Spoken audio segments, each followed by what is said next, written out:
वंदे मातरम। मैं हूं आपके साथ सीमा चौधरी और खबर उत्तराखंड के इस बुलेटिन में आप सभी का स्वागत है। चलिए खबरों की ओर रुख करते हैं, लेकिन इस बीच एक बड़ी खबर आपको बता दें। जहां दिल्ली दौरे पर सीएम पुष्कर सिंह धामी, गृह मंत्री अमित शाह से धामी ने की मुलाकात। गृह मंत्री से उत्तराखंड के मुद्दे पर हुई चर्चा। बीजेपी के बड़े नेताओं से भी मिलेंगे सीएम धामी। तो सीएम पुष्कर सिंह धामी दिल्ली दौरे पर थे, जहां अयोध्या पर्व के दौरान वो दिल्ली दौरे पर पहुंचे। यहां पर तमाम जो आला अधिकारी हैं, आला नेता हैं, उन सभी से मिलने की यहां पर सीएम धामी के पहले से ही स्केड्यूल थे। उसको लेकर के अब गृह मंत्री अमित शाह से उनकी मुलाकात हुई है। जहां आपको बता दें कि गृह मंत्री से उत्तराखंड के कई मुद्दे हैं जिन पर चर्चा उन्होंने की है। इसके बाद बीजेपी के कई बड़े नेता हैं, उनसे भी मुलाकात करते वो नजर आएंगे।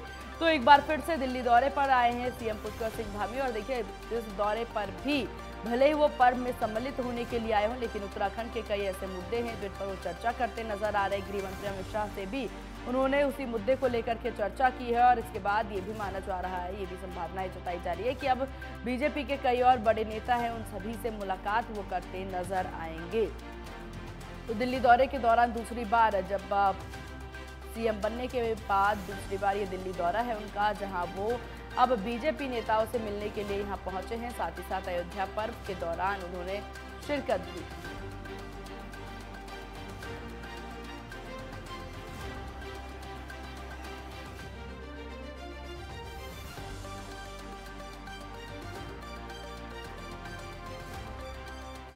और जोईवाला से एक और बड़ी खबर आपको बता दें। जहां जौलीग्रांट एयरपोर्ट पहुंचे प्रदेश अध्यक्ष करण महरा, नेता प्रतिपक्ष यशपाल आर्य भी साथ में मौजूद। एयरपोर्ट पर कार्यकर्ताओं ने किया भव्य स्वागत। दोनों नेताओं का देहरादून में शपथ ग्रहण समारोह। कांग्रेस भवन देहरादून में शपथ ग्रहण समारोह। कांग्रेस के नवनियुक्त प्रदेश अध्यक्ष करण महरा और नेता प्रतिपक्ष यशपाल आर्य जौलीग्रांट एयरपोर्ट पहुंचे हैं, जहां कांग्रेस कार्यकर्ताओं ने उनका फूल मालाओं से जोरदार स्वागत किया। एयरपोर्ट से सड़क मार्ग द्वारा कांग्रेस प्रदेश अध्यक्ष और नेता प्रतिपक्ष देहरादून के लिए रवाना हुए, जहां सड़क मार्ग पर जगह जगह कांग्रेस कार्यकर्ताओं ने उनका जोरदार स्वागत किया है।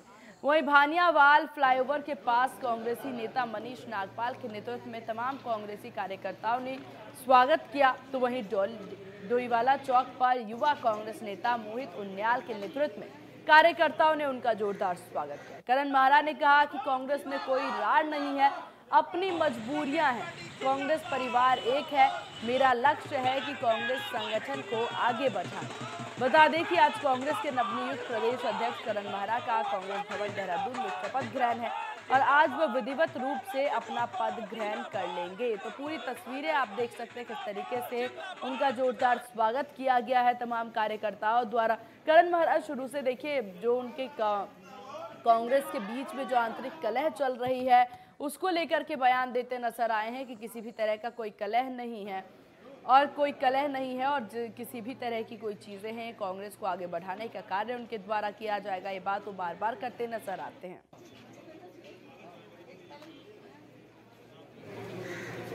कि 10 विधायकों की मीटिंग होने वाली है और केवल मीडिया और प्रेस का था। कहीं कोई ऐसी मीटिंग नहीं होने वाली थी, कोई रार नहीं है। अपनी अपनी क्या कहना है, मजबूरियां भी हैं। इस समय रोज़े चल रहे हैं। आज जैसे आप प्रीतम सिंह जी ने, इसको भी शायद मुद्दा बनाया जाएगा। उनके बहुत ही निकट परिवार के एक्सीडेंट में 3 लोगों की मृत्यु हुई है। अब इसको भी मीडिया मेरे ख्याल से माहौल बनाएगा। तो ऐसा कुछ नहीं है, सनसनीखेज न्यूज़ बनाने की लोग कोशिश करते हैं, लेकिन कांग्रेस में सब कुछ ठीक है, परिवार एकजुट है। हमारे प्रदेश कांग्रेस कमेटी के अध्यक्ष माननीय करण महरा जी का कांग्रेस भवन में स्वागत समारोह है। आज वो विधिवत रूप से अपना पद ग्रहण करेंगे और निश्चित रूप से कांग्रेस पूरी मजबूती के साथ, चाहे सदन में हो चाहे सड़क पर हो, उन मुद्दों को उठाएगी जो मुद्दे आज भी जीवंत हैं, जीवित हैं। कांग्रेस जन के द्वारा, और सब में खुशी की लहर है। एक युवा अध्यक्ष हम लोगों को मिले हैं बहुत समय के बाद, और पूरे प्रदेश में लहर है। अभी हम यहाँ से सीधे हम लोग देहरादून जाएंगे, जहाँ कांग्रेस भवन में एक भव्य कार्यक्रम का आयोजन किया जाएगा। उनके शपथ ग्रहण समारोह है और उसके बाद आगे की रणनीति तय की जाएगी। और अध्यक्ष जी से हम लोगों ने भी अपील की है कि इस बार ज़्यादा से ज़्यादा जो युवा हैं उनको अपनी कमेटी में जोड़िएगा, और जिससे पूरे प्रदेश के युवाओं में उत्साह रहेगा और आने वाले समय में कांग्रेस पार्टी उत्तराखंड विधानसभा चुनाव 2022 के दौरान बीजेपी नेता और कार्यकर्ताओं पर लगे भीतरघात के आरोपों की रिपोर्ट अनुशासन समिति के पास पहुंच गई है। रिपोर्ट को लेकर के बीजेपी के प्रदेश प्रभारी दुष्यंत गौतम ने समीक्षा की। उसके बाद गौतम ने पार्टी प्रदेश अध्यक्ष समिति संगठन के पदाधिकारियों के साथ बैठक की। बैठक के बाद रिपोर्ट को सत्यापन के लिए अनुशासन समिति को भेजा गया। माना जा रहा है कि बीजेपी बड़ी कार्रवाई कर सकती है। बीजेपी प्रदेश प्रभारी दुष्यंत गौतम ने बताया कि विधानसभा चुनाव 2022 के दौरान कई विधानसभाओं में अनुशासनहीनता के मामले सामने आए। इसकी रिपोर्ट तैयार हो गई है। रिपोर्ट की समीक्षा करने के बाद अनुशासन समिति को सत्यापन के लिए भेजा गया है। एक हफ्ते के अंदर सत्यापन के बाद आगे की कार्रवाई पर विचार विमर्श किया जाएगा। वहीं बीजेपी ने हारी हुई 23 सीटों पर पार्टी के पदाधिकारियों को समीक्षा के लिए भेजा और यह समीक्षा 3 चरणों में की गई है। उसके बाद अप्रैल महीने के पहले हफ्ते में यह समीक्षा प्रदेश संगठन को सौंपी गई। अब खबर है कि जल्द ही बीजेपी भीतरघातियों पर बड़ी कार्रवाई कर सकती है।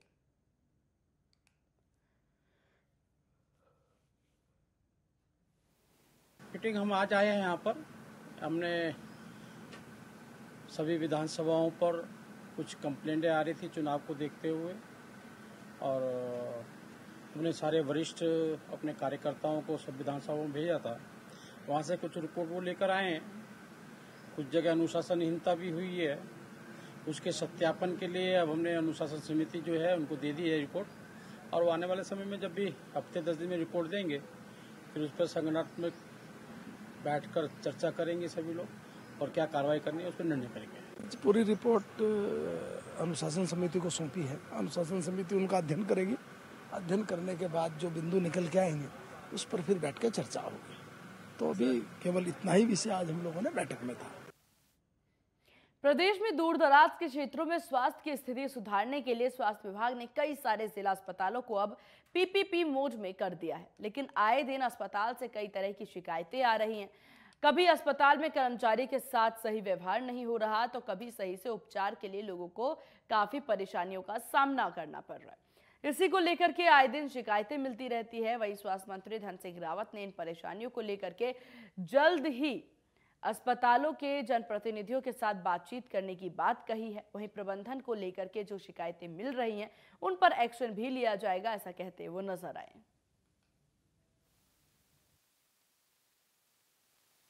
देखिए, जितने हमारे हॉस्पिटल पीपी मोड पे चल रहे हैं वहाँ के जनप्रतिनिधियों के साथ मैं इसी महीने बैठक करने वाला हूँ और उसकी समीक्षा की जाएगी और लगेगा कि कोई दिक्कत है तो उन दिक्कतों को दूर किया जाएगा। वहीं प्रखंड में स्वास्थ्य महकमे की स्थिति किसी से छिपी नहीं। हालत यह है कि प्रदेश में कई दूर दराज के गांव तक अस्पताल तो हैं लेकिन वहां पर सही डॉक्टर या इक्विपमेंट नहीं है। इसी को लेकर के आए दिन स्वास्थ्य विभाग से सवाल भी किए जाते हैं और आखिरकार प्रदेश के गांव-गांव तक स्वास्थ्य की स्थिति सुधरेगी। इन परेशानियों को लेकर के जब स्थिति स्वास्थ्य मंत्री धन सिंह रावत से सवाल किया गया तो उन्होंने कहा कि सरकार से जो भी डिमांड की गई है उसे पूरा किया जाएगा। इस पूरे मामले को लेकर के मुख्यमंत्री और चीफ सेक्रेटरी के साथ भी बैठक हो चुकी है। देखिए, निश्चित रूप से मुख्यमंत्री जी ने इस पे भी मीटिंग कर ली है। हमारे चीफ सेक्रेटरी ने भी बैठक कर लिया और हम लोगों ने भी विशेषकर चमोली जिला, रुद्रप्रयाग जिला, हमारा हरिद्वार जिला, देहरादून जिला और देवप्रयाग से लेके पूरा चमोली तक और इधर देहरादून से लेकर उत्तरकाशी तक यहाँ जितने भी हमको डिमांड की गई है प्रशासन के द्वारा वो सारी व्यवस्थाएं स्वास्थ्य विभाग जो है उपलब्ध कराएंगे। बीजेपी के प्रदेश अध्यक्ष मदन कौशिक ने कांग्रेस पर जुबानी हमला किया है। मदन कौशिक ने कहा कि कांग्रेस का शुरू से ही यही चरित्र रहा है कि उन्होंने जनता की बजाय पद प्रतिष्ठा पर ज्यादा ध्यान दिया है। यही वजह है कि कांग्रेस के अंदर पद को लेकर के आपसी लड़ाई झगड़ा देखने को मिलता है। मदन कौशिक ने कहा कि कांग्रेस जनता के सरोकार को लेकर के कभी गंभीर नहीं रही।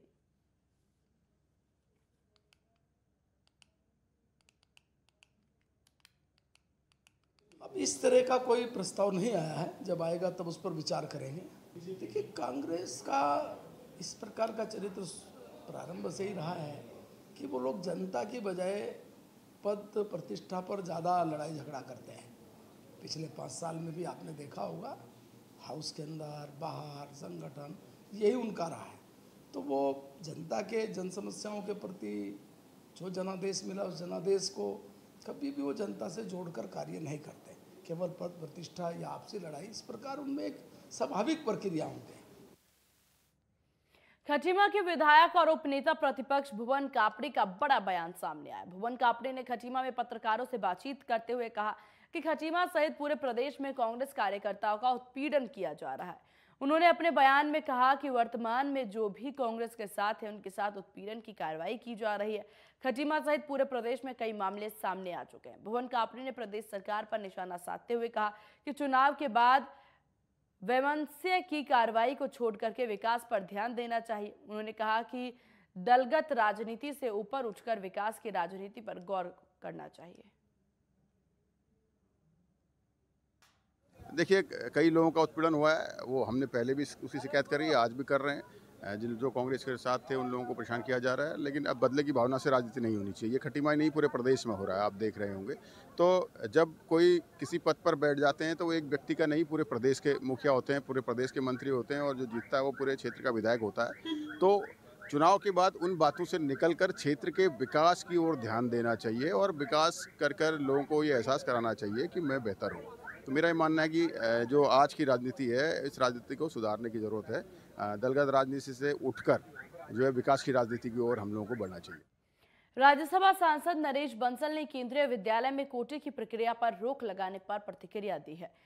नरेश बंसल ने कहा कि केंद्रीय विद्यालयों में एडमिशन के लिए लंबी सूची होती है, लेकिन सीटें केवल 10 होती हैं, जिससे लोगों में एडमिशन नहीं होने पर नाराजगी रहती है। नरेश बंसल ने कहा कि सेंट्रल स्कूल ज्यादा से ज्यादा संख्या में खुलने चाहिए। आपको बता दें कि केंद्रीय विद्यालय संगठन ने एक बड़ा फैसला लेते हुए सांसद और जिलाधिकारी कोटे से विद्यालयों में अगले आदेश तक एडमिशन पर रोक लगा दी है। इससे पहले किसी भी केंद्रीय विद्यालय में सांसद और जिलाधिकारियों के लिए 10 सीटों का कोटा रहता था। अब केंद्रीय विद्यालय संगठन ने इस कोटे के तहत दिए जाने वाले दाखिले पर रोक लगा दिया है। सांसद या फिर जिलाधिकारी अपने क्षेत्र में सिफारिश पर कोटे के आधार पर 10 छात्रों को दाखिला दिला सकते थे, लेकिन अब अगले आदेश तक इस पर रोक लगा दिया गया है। देखिए, काफ़ी लंबे समय से ये व्यवस्था थी।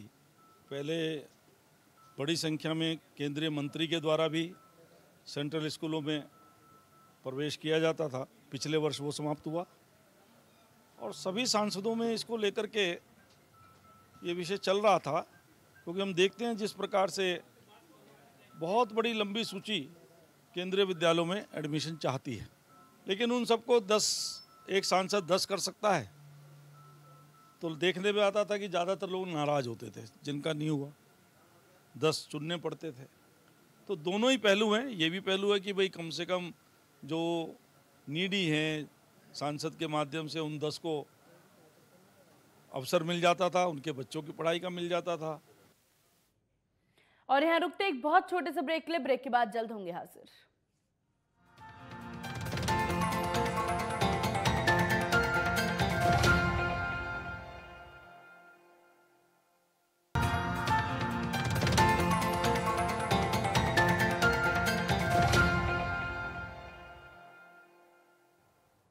ब्रेक के बाद एक बार फिर स्वागत है आप सभी का। और चलिए खबरों की ओर रुख करते हैं। इसी बीच चक्राता से एक बड़ी खबर आपको बता दें, जहां हाजा दसेब मोटर मार्ग पर हादसा, अनियंत्रित होकर खाई में गिरी कार। हादसे में 4 लोगों की मौत, 1 घायल। घायल को ग्रामीणों ने अस्पताल में कराया भर्ती। वहीं पुलिस ने सभी शवों को खाई से बाहर निकाला। बड़ी खबर आपको बता रहे हैं, जहां चक्राता से ये खबर। घायलों को हालांकि अब अस्पताल में भर्ती करा दिया गया है। वहीं हाजा दसेब मोटर मार्ग पर यह हादसा हुआ है, जहां अनियंत्रित होकर के एक कार जो है वो खाई में जा गिरी। हादसे में 4 लोगों की मौत हुई है, वहीं 1 घायल भी बताया जा रहा है। घायल को ग्रामीण ने अस्पताल में भर्ती करा दिया है। तो वहीं जो पुलिस ने सभी जो शव है उनको खाई से बाहर निकाल दिया है। तो बड़ी खबर आपको बता रहे हैं, पुलिस मौके पर पहुंची और सभी जो एक घायल हैं उनको जाकर के अस्पताल में भर्ती कराया गया।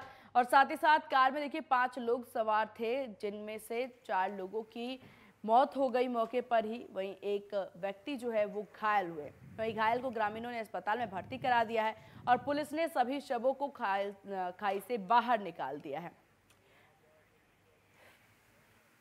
ये मेले से आ रहे थे, ये एक बैलून थी, ये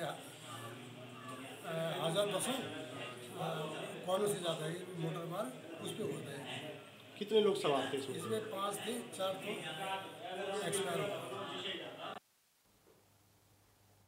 गर्मी का मौसम शुरू होते ही उत्तराखंड के जंगल धधकने लगे हैं। श्रीनगर, खड़ा, श्रीकोट में जंगल धू धू करके जल रहे हैं।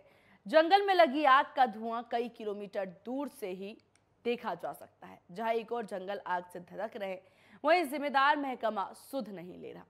खड़ा के जंगल से सटे क्षेत्रों के लोगों का आरोप है कि जंगल में आग की घटना होने के बाद भी वन विभाग के अधिकारियों ने अपने फोन स्विच ऑफ कर लिए हैं। आलम यह है कि जंगल में लगी आग लगातार फैल रही है, लेकिन वन विभाग हाथ पर हाथ धरे बैठा है। बीते शुक्रवार को वन विभाग की लापरवाही के चलते लाखों की लकड़ियों के फट्टे राख हो गए। स्थानीय लोगों ने बताया कि वन विभाग से कई बार सड़क किनारे रखे लकड़ियों के फट्टों को हटाने की मांग की गई, लेकिन कोई एक्शन ही इस पर नहीं लिया गया। आखिरकार जंगल में आग लगने के बाद पूरी लकड़ी जलकर राख हो गई।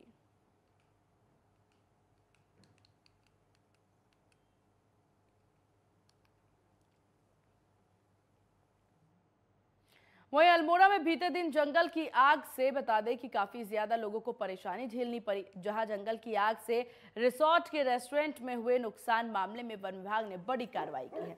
वन विभाग की टीम ने घटनास्थल के पास आग लगाते हुए 4 युवकों को रंगे हाथ दबोच लिया है। पकड़े गए सभी युवक नाबालिग हैं। वन विभाग ने चारों के खिलाफ कार्रवाई शुरू की है।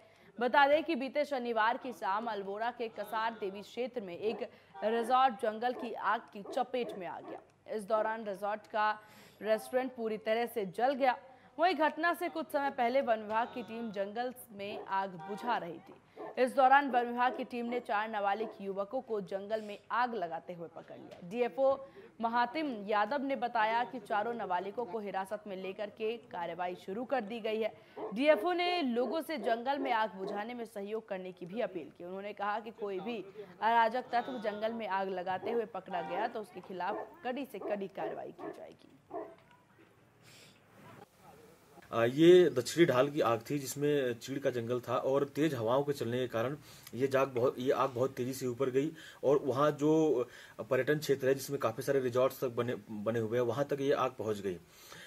इसके बाद वहाँ पर इंपीरियल हाइट्स नाम के रिजॉर्ट तक ये आग पहुँच गई और वहाँ भी हमारे फॉरेस्ट की टीम गई। दमकल विभाग के कर्मचारी भी वहाँ पर गए, उन्होंने आग बुझाने का प्रयास किया। इस क्रम में वहाँ कुछ बिल्डिंग्स वनाग्नि से और उसके लगने के आग के कारण प्रभावित हुई, लेकिन काफी मशक्कत और मेहनत के बाद हमने वहाँ सभी लोगों को सुरक्षित बाहर निकाला। इस कार्रवाई के दौरान वन विभाग द्वारा 4 किशोर लड़के पकड़े गए जो जिनकी उम्र 18 वर्ष के कम बताई गई है, तो उनको भी पकड़ा गया और उनके खिलाफ भी विधिक कार्रवाई की गई है। लंबे अरसे से सरकारी और गैर सरकारी भूमि पर अतिक्रमण करने वालों की अब खैर नहीं है। प्रशासन शहर भर में किए गए अतिक्रमण को हटाने का रोड मैप तैयार करने में जुटा है। इस रोड मैप के हिसाब से शहर भर में 100 से ज्यादा जगहों पर किए गए अतिक्रमण को हटाने की योजना है, जिसे लेकर के काम शुरू भी कर दिया गया है। शहर में अतिक्रमण हटाने को लेकर के प्रशासन की संयुक्त जांच टीम इन दिनों अतिक्रमण चिन्हित करने का काम कर रही है। इस टीम में तहसीलदार, नेशनल हाईवे, लोक निर्माण विभाग, नगर निगम के अधिकारी शामिल हैं। अभी तक 100 से ज्यादा अतिक्रमण को चिन्हित कर लिया गया है।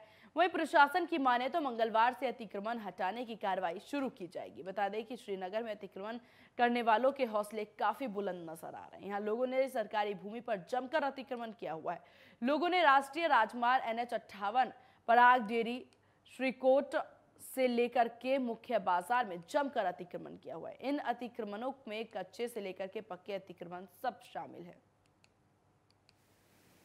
इसमें हमारी जो संयुक्त टीम है जिसमें तहसीलदार हैं और जो संबंधित रोड है NH हो या PWD उनके अधिकारी और नगर निगम के जितने हमारे कार्मिक हैं इनके द्वारा संयुक्त जांच करके अभी पूरा नहीं हुआ चिन्हीकरण का काम, परंतु लगभग 100 के ऊपर ऐसे अवैध निर्माण हैं अस्थायी और स्थायी दोनों मिला जो अभी चिन्हित हुए हैं। इस संबंध में अभी चिन्हीकरण की कार्रवाई चल रही है।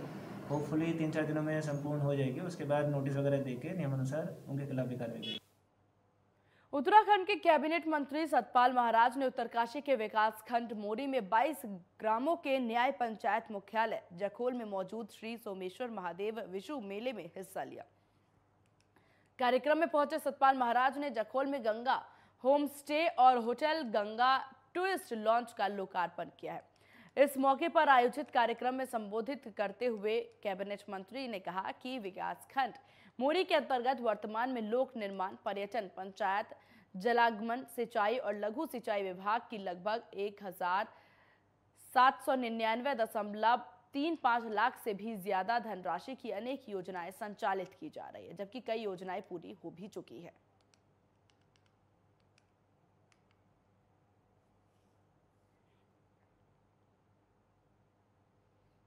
उत्तराखंड में स्वास्थ्य विभाग आयुष्मान भारत योजना की चौथी वर्षगांठ को भव्य तरीके से आयोजित करने जा रहा है। इसको लेकर के स्वास्थ्य विभाग ने पूरी तैयारियां भी कर ली है। इस स्वास्थ्य मेले का शुभारंभ 18 अप्रैल से सुबह मुख्यमंत्री पुष्कर सिंह धामी द्वारा की जाएगी। वहीं इस मामले में स्वास्थ्य सचिव पंकज पांडे ने बताया कि प्रदेश के सभी 95 ब्लॉक, 7 नगर निगम और 11 नगर पालिका परिसर में 1 दिवसीय स्वास्थ्य मेले का आयोजन 18 से 22 अप्रैल में होगा।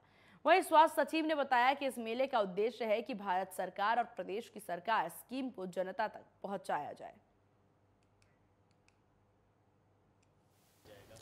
देखिए, जो स्वास्थ्य मेला हम लोग लगा रहे हैं, ब्लॉक लेवल पे जो लगा रहे हैं, नगर पालिका, नगर निगम में भी लगा रहे हैं, उसका उद्देश्य ये है कि जो भारत सरकार की और राज्य सरकार की जो स्कीम्स हैं स्वास्थ्य विभाग की, उसको पब्लिक तक पहुँचाना। जो अटल आयुष्मान कार्ड जिनके नहीं बने हैं वो बनाए जाएंगे। वहाँ पे एक डिजिटल हेल्थ मिशन चलाया जा रहा है, उसके थ्रू भी हम लोग डेटा कलेक्ट कर रहे हैं। सारी जो टेस्ट हैं वो होंगे, जो नॉन कम्युनिकेबल डिजीज़ हैं जैसे डायबिटीज़ है, हाइपरटेंशन है और ऐसी बीमारियां जैसे कैंसर है, इसकी टेस्टिंग की जाएगी। मौके पर दवाइयाँ दी जाएंगी। जो ब्लड टेस्ट वगैरह हैं वो भी हम लोग मौके पर कर रहे हैं। कोशिश कर रहे हैं कि कुछ जगहों पर जो प्रमाण पत्र वगैरह बनते हैं स्वास्थ्य के, वो भी बनाए जाएँ। कोविड की टेस्टिंग और कोविड की वैक्सीनेशन भी हम लोगों ने प्लान किए हैं वहाँ पे। मसूरी में पर्यटन सीजन शुरू होते ही पेयजल की समस्याएं शुरू हो गई है। मसूरी के सपेरा बस्ती में पिछले 1 महीने से पेयजल की आपूर्ति नहीं हो पा रही है, जिससे लोगों को भारी परेशानी का सामना करना पड़ रहा है। मसूरी के सपेरा बस्ती में पेयजल आपूर्ति न होने को लेकर के Mussoorie traders and welfare association के अध्यक्ष रजत अग्रवाल और मजदूर संघ की महामंत्री देवी गोदयाल के नेतृत्व में सपेरा बस्ती के महिलाओं और लोगों ने गढ़वाल जन संस्था में पहुंच करके धरना प्रदर्शन किया। वहीं उन्होंने कहा कि जब तक उनके नलों में जल नहीं आ जाता तब तक वे कार्यालय में धरना देते रहेंगे। बता दें कि सपेरा बस्ती में रहने वाले करीब 85 परिवारों के पास पेयजल के कनेक्शन नहीं है। ऐसे में सरकारी नल पर ही यह लोग निर्भर हैं, लेकिन पिछले 1 महीने से सरकारी नल में पानी नहीं आ रहा है, जिससे यह लोग आसपास के प्राकृतिक स्रोतों और नालों से पानी भरने को मजबूर हैं। सपेरा बस्ती में रहने वाले लोगों ने बताया कि पिछले कई दिनों से वे लगातार गढ़वाल जल संस्थान के अधिकारियों को क्षेत्र में पेयजल की आपूर्ति न होने को शिकायत कर रहे हैं, परंतु कोई सुनने को इस पर तैयार ही नहीं है। उन्होंने कहा कि एक और प्रधानमंत्री मोदी हर घर नल, हर घर जल देने की बात कर रहे हैं, लेकिन मसूरी में उनको पानी नहीं मिल रहा, जिससे वे काफी परेशान हैं। उनके परिवार और बच्चों को बूंद बूंद पानी के लिए तरसना पड़ रहा है। का बहुत दिक्कत हो रहा है। कहीं कहीं से पानी लाता है, गैस गोदाम से, हुसैनगंज से नाला पानी जाता है कपड़े लत्ते धोने के लिए। कोई ना कर तो बच्चा को तो पानी देना पड़ेगा, नहीं देता। यहाँ आता है तो आजकल के आशा देख के बोलता है जाओ ठीक कर दूंगी। नहीं देने का मन है तो डायरेक्ट बोल दो मैं पानी नहीं दे सकता हूँ। दिनों से पानी नहीं आ रहा? 1 महीना से काफी हो गया सर, पानी देता ही नहीं है। हम लोग आता है घूर के चल जाता है। रूप से मसूरी में सीजन से पहले ही पानी की भारी किल्लत हो गई है, पेयजल की भारी कमी है।